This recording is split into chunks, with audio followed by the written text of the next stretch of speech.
Hey guys, it's Vicky, and today I am so excited to bring you my May TBR. I haven't been this stoked about a TBR in a while, so let's just go ahead and get into it. So the first two books on my May TBR are from my 5-star predictions that I did with Sarah and Lindsay for Booklist Thursday. So I'm really excited because obviously both of these books I'm hoping are going to be 5-star reads. And the first one that I'm going to be reading is Pretty Girls by Karen Slaughter. This is one that overwhelmingly, when I posted that video, people were like, oh, you're gonna love it. So I'm so stoked for this book. It's about a young girl, a girl that when she was a kid, I want to say, a kid or maybe a young teen, her older sister went missing, just gone without a trace. And 20 years later, another girl, another teenager, goes missing, and the circumstances are very similar to this woman's sister's disappearance 20 years previously. So she starts to kind of do some digging and try to see if this is like the same person that kidnapped her sister, who they never saw again. Yeah, I've heard it's very intense, and I am so ready for it. The other 5-star prediction I'm going to be reading is The Fact of a Body by Alexandria Marzano-Lesnevich. And this is a nonfiction book. It's a memoir that deals with Alexandria's experience as a law intern, where she's doing this internship and she comes across this case that really like shakes her to the core, because going into the internship, she's very anti-death penalty, and is actually, that's part of, I believe, what her internship is dealing with, is trying to get people off of death row who they feel were wrongly convicted or whatnot. But she comes across this case that really just shakes her and really starts to make her question some of her beliefs. And that just sounds really fascinating to me. And I've heard that this is a very dark read, but a very good read. So like I said, I'm thinking it's gonna be, hoping it's gonna be a 5-star. So fingers crossed, we'll see how it goes. My next May read is going to be the one that I chose from my book haul revisit that I did recently. And I'm going to be reading The Lake House by Kate Morton. This will be my third Kate Morton book. This one takes place, obviously it has the dual timelines like Kate Morton always does. So this one takes place in the 1930s and then also takes place in, I believe, like the 2000 era.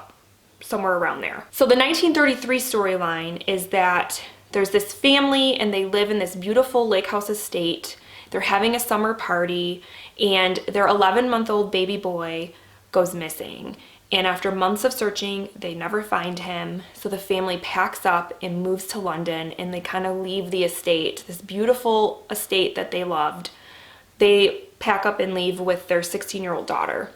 And 70 years later, there is I believe, a detective who kind of stumbles across this estate, and it is in ruins, and she really becomes curious what happened and figures out or hears about the missing baby story. And so she kind of does, and goes into some digging and finds and tracks down the now 80-year-old daughter, or 86-year-old. She would have been 86 years old. The now 86-year-old daughter of these people, the older sister of the missing baby, and starts to kind of try to figure out what happened. I already know I'm gonna enjoy this book because Kate Morton, I have enjoyed her other books. This one especially sounds really intriguing to me. I know it's gonna be kind of a slow burn, but I'm ready for it and I'm excited for it. Next up is my book of the month pick for April, and I chose Valentine by Elizabeth Wetmore. This takes place in 1976 Texas, and it deals with a brutal attack that happens to this 14-year-old girl and how it affects the small town where they live. It deals with issues of race, class, and of course violence. And so again, this is going to be a heavy read. I seem to be reading a little bit of heavy stuff this month, but it's all stuff that I'm excited about. This cover is absolutely stunning, by the way. So yeah, I know this is going to be sad, but I gotta read it. Okay, my next read, I am so excited for this. So first I gotta tell you a little story. So I wanted this book, okay? I did not pre-order it, but it was on my it was kind of on my radar. I knew it was coming out. And then when it did come out, it went out of stock online. Couldn't find it. And I was a little bummed because everybody started reading it and hyping it up and oh my God, it's so good. And then Bobby from Bobby Reads Too Much sent me a little birthday gift, and this was part of my birthday gift, and I am just dying. I'm just so excited. So thank you, Bobby. You have made my day. I am so excited to have this book on my TBR for May, and it is The Southern Book Club's Guide to Slaying Vampires by Grady Hendrix. So this is getting a lot of buzz right now from the horror readers out there, and I am so excited for this book.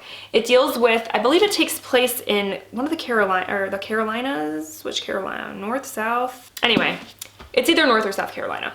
And it deals with this kind of housewife sort of woman, and she's part of a book club. And then this guy moves into their neighborhood who joins the book club, and pretty soon the book club is convinced that the guy's a vampire. So I'm super excited for this because if it's gonna have a lot of nostalgia. It takes place in I believe the late 80s, early 90s. So I feel like it's gonna have that kind of nostalgia, like what he did with My Best Friend's Exorcism, which I really enjoyed. So I feel like it's gonna have that. It's gonna have horror elements, I'm sure. Maybe not super creepy stuff, but just, good old-fashioned horror elements.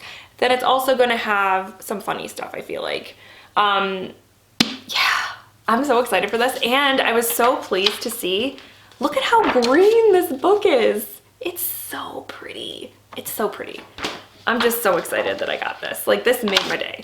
So yeah, I am so stoked to be reading this one. And then my last read for the month is another one that has been a anticipated book of the year for me, and I'm really excited to dive into it. It's Stephen King's new book, If It Bleeds, and this is a collection of 4 novellas, one of which, the lead story, If It Bleeds, deals with Holly Gibney, who is a beloved Stephen King character who's been in a couple of his books. So I'm really excited to read that one and see kind of what it's going to be about.